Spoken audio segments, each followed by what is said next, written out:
Okay, today on the bench is, well, there's actually a little bit of everything scattered across the bench today, but this is actually a review video on an antenna. So I've had a few people, well, actually more than a few, quite a good many people have been asking me, when I do review videos on the President radios. So actually, you may notice that my bench radio has changed once again. It was a President McKinley. Now it's a President Lincoln 2 Plus. They just sent that. It was a couple days before this antenna arrived. And I actually told them I wanted one for a bench radio because, long story short, microprocessor controlled radios, diagnostics can be a little tricky on those sometimes. Of course, you don't have the the files that they actually have on the microprocessor. So troubleshooting a lot of times, it's nice to have what I call a bench sample. And that's what that's for. That's just a bench sample. That way, if I get a President Lincoln 2 Plus here, I need to diagnose. I think there might be a problem with the data stream. I can push a button on that radio, see what data package is being sent, with a logic probe, or not logic analyzer, and I can then check that on the faulty radio. But every time I've done a review video, I've made sure to mention that when you buy a President radio, they come with a 2-year warranty for starters. That's kind of odd. Most manufacturers only have a 1-year warranty. But they have a 2-year warranty, except if you buy an antenna at the same time you purchase the radio. Then they extend your warranty 3 more years on the radio, so you get a total of a 5-year warranty on your radio. That's really friggin' good. And they contacted me, said, do you want to do a review on some of our antennas? And I said, well, yeah, that'd be fine. I said, honestly, the first one I would like to try would be actually the smallest, and it's probably the cheapest antenna that you make, and that's the New York. So unlike the radios are all named after presidents. Of course, you got a company called President, you're going to have president names on the radios. Their entire antenna line, they seem to just name those after states. So this is the New York. They have bigger ones, smaller ones, mag mounts, whips for, like on your tractor trailer where you'd use it with a mirror mount and whatnot. But I wanted to check this one out first. Reason is, I've had a lot of people tell me that I'd love to stick a radio in my car. The problem is, I don't want to ugly my car up with an ugly antenna. I don't want a 4-foot piece of stainless steel sticking out the roof of my, very sleek, aerodynamic looking car. And, I kind of thought about that. I was like, well, yeah, me personally, I drive old clunkers and actually old vehicles. I prefer stuff from the 60s, 50s, 60s, and 70s is mainly what my vehicles are.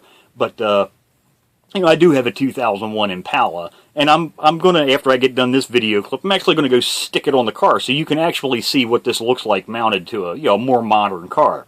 But that seems to be their complaint. They don't have a radio in their car because it's going to screw up the cosmetics of the vehicle. And I can understand that. You bought an expensive, maybe a sports car or something. The last thing you want is this gigantic stainless steel whip dangling off the roof. That's understandable. So I had seen this and I thought, man, that's kind of cute.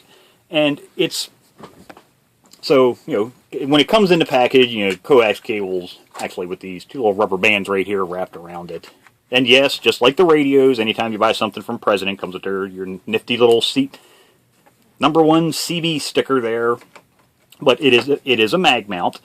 Has full rubber on the bottom. And it's actually a very nice pliable rubber, so you don't scratch the roof of your car. Of course, it has the aluminum foil sealed bottom, so moisture can't get into it. But the thing that kind of makes this really nice, or it's actually 2 things. It's really short for starters. I can get all that. There you go. It's all in camera view right there. It's a very short little whip. So actually, let's just cover the specs on this thing really quick.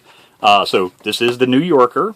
All the President antennas come with a 10-year warranty. I think I'd have to check with some of the other manufacturers, but I don't know if any of the other CB antenna manufacturers have that either. Pretty much nobody has the warranty on the radios like President does. I don't think anybody has a warranty that good. That one I may be wrong. I'd have to double check because there's a lot of antenna manufacturers out there. But here's the sticker on the back. Let's do the hocus pocus focus. Whoop. Okay, so we can see it's a quarter wave. Of course, it's going to be 50 ohm, 26 to 28 megahertz vertical. It's pre-adjusted, so yes, there is no adjustment on this antenna. 250 watts PEP. So you're not going to be hooking this up to a gigantic linear, but this is the perfect antenna if you want to use it with just a radio. Yeah, this is a great, even a higher power radio, like a President Lincoln. It has a 800 kilohertz bandwidth or 80 channels. So, it has a fairly flat frequency response. So your SWRs are going to stay fairly flat over that. And that's another thing I like about President's antennas. They have that listed for, and yeah, forgive the black fingernails. That's been doing some recycling this week. Radio chassis and burning insulation off of wires. So yeah, the black stuff that's on my hands and the cut marks and whatnot, that stuff ain't going to rub off for a few weeks. It's on there to stay. So yeah, forgive the black fingernail. I've scrubbed, trust me, several times. It just ain't getting no cleaner than that. But yeah, so 80 channels. But if you look at all their other antennas, they list the basically what is your flat response for all of them. And it varies from antenna to antenna. Some of them are wider. I think 80 channels is probably getting down to the bottom end of it. But yeah, some of their other antennas are a lot broader than that. The overall length is 19.69 inches. Of course, it's mag mount and it's dual helical. So antenna, nice little flexible antenna. You can see there's a wire wrapped around it. Like I say, it's double helical. Has a nice, even this bottom piece here is not really hard plastic, as you can see. And actually, once I put it in the mount, and if I try to, like simulate a tree branch hitting it, you'll see it actually bends down here the most. That actually almost like the shock absorber. So it almost seems like there's probably a spring inside of this molded, kind of, I don't want to say it's soft, but flexible, plasticky, rubber type base here. It does have, so your tip can't unscrew and just fly off while you're driving down the road. It was one of the first things I noticed when I screwed. I didn't see it at first until I actually screwed this on and I felt it. If you see, there's 4 little divots in the plastic around there. And then on the base, there's 4 little plastic nubs that stick up. So when you screw this antenna onto the base, once you get down a certain point, it kind of stops. And if you continue to turn, you can hear it kind of clicks in. So it really locks. Even if the antenna did start to unscrew, it would get to one of those notches and it wouldn't be able to unscrew anymore. So it's kind of like a lock washer almost. So it's short. It's not a big gaudy looking antenna on a roof. The other thing is, it has different positions. You can change it. So it's, I think, 160 degrees. Yeah, so you can go from 90 degrees straight up to 100 degrees in this direction, or 60 degrees. 90 would be here, 100 or 60. But yes, you can change the angle on it. So that right there makes it look a lot nicer. I'd probably mount it like that personally. Because I usually have the wire coming out the back side of my antennas when I stick them on the roof. And I think that's still a fairly good angle right there. Makes it look more aerodynamic, so it kind of fits the look of a more modern vehicle. The other thing is if you mount it in this direction, it'll have a harder time, not that as long as this antenna is, it's really going to have much wind resistance. You don't have to worry about blowing this thing off unless you're doing probably 300 miles an hour. But yeah, in this mounted like this, with the angle going back, it's going to, because you have to remember magnet holding it down, it's going to have more strength in this direction than it will in this direction, because this is going to act more like a lever and rip it up off. But yeah, like I said, honestly, as short as this antenna is, the wind resistance is going to be almost nothing really worthy of speaking of. But yeah, so first impressions, it's light, really light little small antenna. I like it. Now some people may be asking, Mike, that coax cable looks really small. It is. It is not normal coax cable. So normally CB antenna is going to have something like this on it, around this size. And you can see much smaller. I think that's another thing that's great. Now, if you're not using some gigantic power-consuming amplifier, you're just using radios like I use a CB radio, which is just a bare radio. Or honestly, you could, because like I say, this does, 250 watts peak? Yeah, PEP 250 watts. So you could run some power into this, but honestly, this is more for just a bare radio. Now, it'd be perfectly fine for a higher output power radio, even like the Lincoln 2. But you don't need a massive coax cable. And, of course, a lot of people are going to be saying, yeah, Mike, there's no way, that 250 watts PEP, there's no way something like this little tiny cable here could handle that. Sure there is. Where's the proof? Amateur radios. Here's a bag of cables out of these are for Kenwood amateur radios. A lot of manufacturers have been using, I hate these connectors, but they've been using these cables for decades, several decades.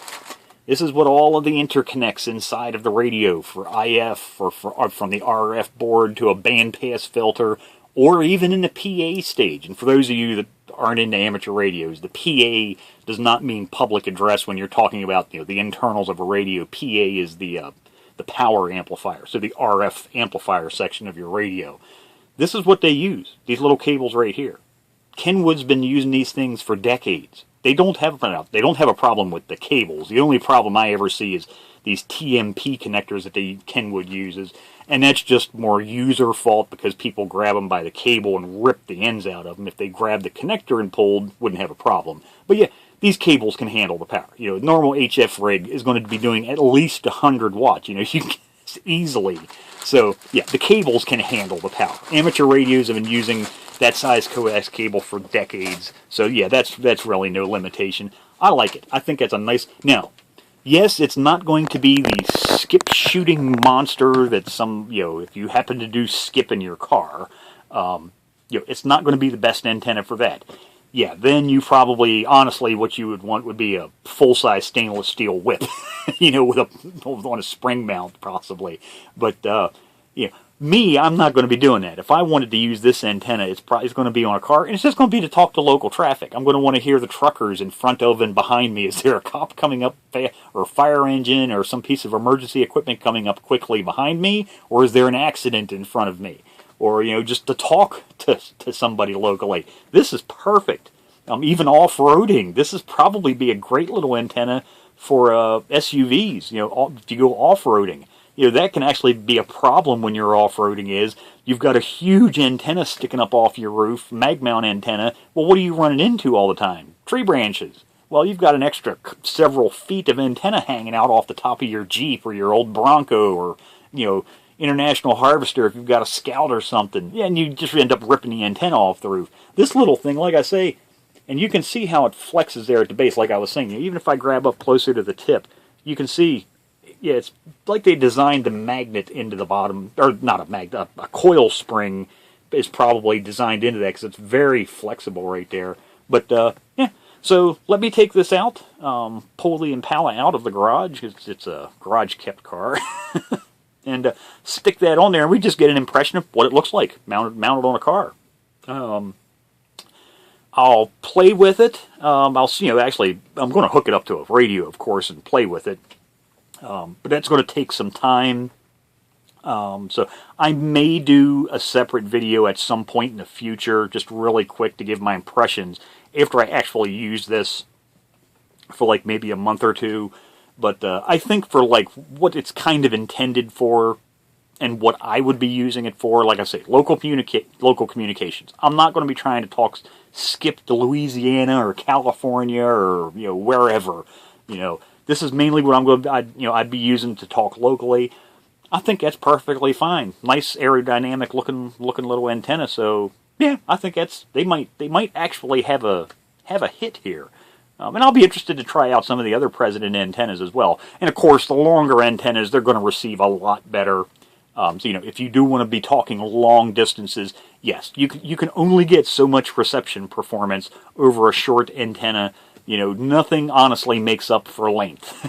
The longer you can get your antenna element, it's just the more basically square inches of antenna surface there is to catch that signal in air. But yeah, for like I said, I don't think I'd ever have a problem personally. For me, this would be a nice little antenna, and yeah, it's probably just going to live on the Impala. That's probably the other thing is if I put this on the Impala, even if I put the antenna up the whole way, it's still short enough. From the base to the tip, when mounted on the roof, it won't run into my garage door. So, and of course, if you tilt this thing back, which I would, I'd have it tilted back at an angle. That's going to lower the overall height of it even more. So yeah, you don't have to worry about banging your your garage door, or like if you go through the drive-through at McDonald's or your bank or anywhere like that. Yeah, mounted on a normal car, this thing's going to be short enough you'd never have to worry about raking it on the underside of overpasses, at drive-throughs, or like I say, your garage door. So that's another advantage of the short antenna.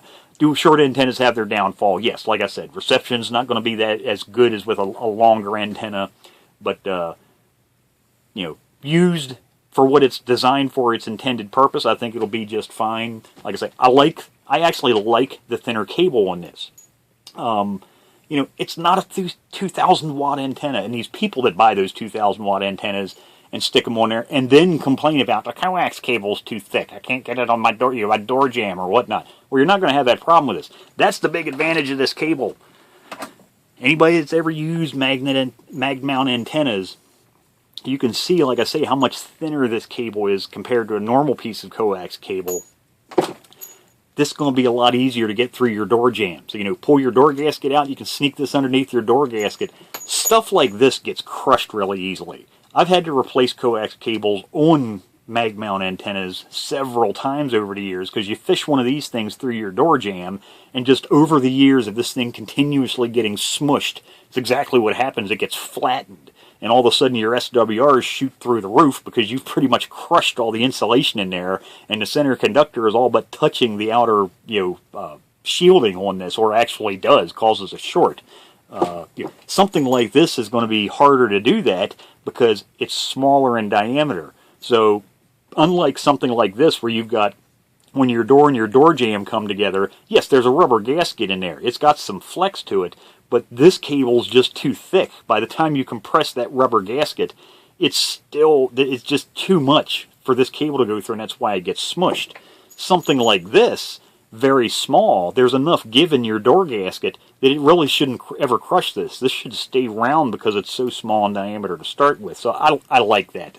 A lot of antenna manufacturers will sell stuff promoting how massive their cables are, forgetting that, yeah, that's great. It's a I don't care how fantastic. Shoot, you can put a piece of heliax on an antenna. It's not going to do you any good if you can't get it inside your vehicle to hook it up to the radio. So yeah, the small coax cable actually does have its advantages. And in a lower power antenna, or what I'd call a legal power, well, actually it's not legal, 250 watts, but what this is meant to be used for, I think that's perfect. So let me go slap this on the vehicle, and we'll see what it looks like. Just a quick side view and see what you think. I think it'll probably look fine.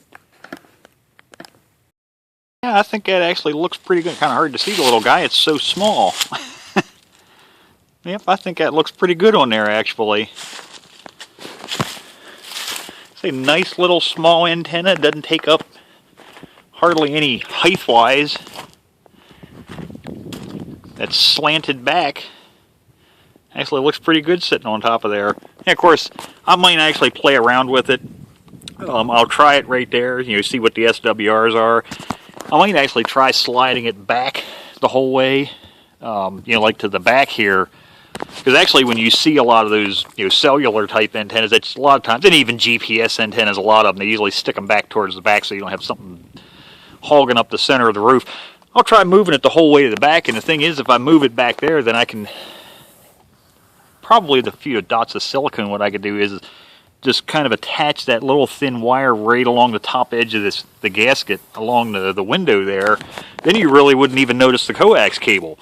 Slide it in, like right in here on my door gasket. Yeah, make for a very clean installation basically then, but yeah, I think it looks pretty good on there. And I don't think, like I say, sliding it back to the back of the sheet mount, ideally the center of your big, because you got to remember, car is your ground plane on a mag mount antenna. But yeah, I don't think sliding it back the whole way is going to affect it too much. I'll try it and see. I think it would look better the whole way back, but yeah, I'm happy with it right there. But I actually stuck that on there before I even actually pulled out of the garage, so yeah, I mean, I think that would be perfect. So there you go. There's the President Electronics, the New York antenna. So, like I say, maybe in a month or two I'll do another just quick video about how I think that it's actually worked, and we'll see. But yeah, I like it. So there you go. Actually, one thing I forgot, I'd pulled the car back in, went to take this off until I get it permanently installed, and didn't even think about it until then. I'll tell you what, for me, and this is, I mean, you almost have to hold this thing in your hand to believe how light it really is. It's, if you're used to mag mount antennas, they usually have some heft to the base. This thing is ridiculously light. I was kind of, like I said, I wasn't worried about it if you put the antenna in that direction. But yeah, I was, kind of, if you have it pointed the other direction, maybe wind. Yeah, well, that was completely an unfounded concern. I'm here to tell you, if you stick this to a steel roof on a car, you can literally fold this antenna back and touch the roof, and this will not come up. Yeah, it's that the magnet inside of this thing is extremely strong. Yeah, it holds really, really well. So, yeah, I may have had some reservations about how strong the magnet was. Well, once I went to take this off of the roof of the car, yeah, any concerns I had went out the window. Because, man, this this thing really, and I don't care which direction you can even put it in this direction where it has more leverage. I could still fold this thing down and touch like this. Like, say here, and it would not pop up. Yeah, man, this thing's, it's got some strength to it. So, yeah, don't worry about that thing flying off. You could probably put that on a circle track car, or, you name it, or even a rail car. The wind wouldn't blow that thing off as strong as that magnet holds it. So there's just a really quick little follow-up.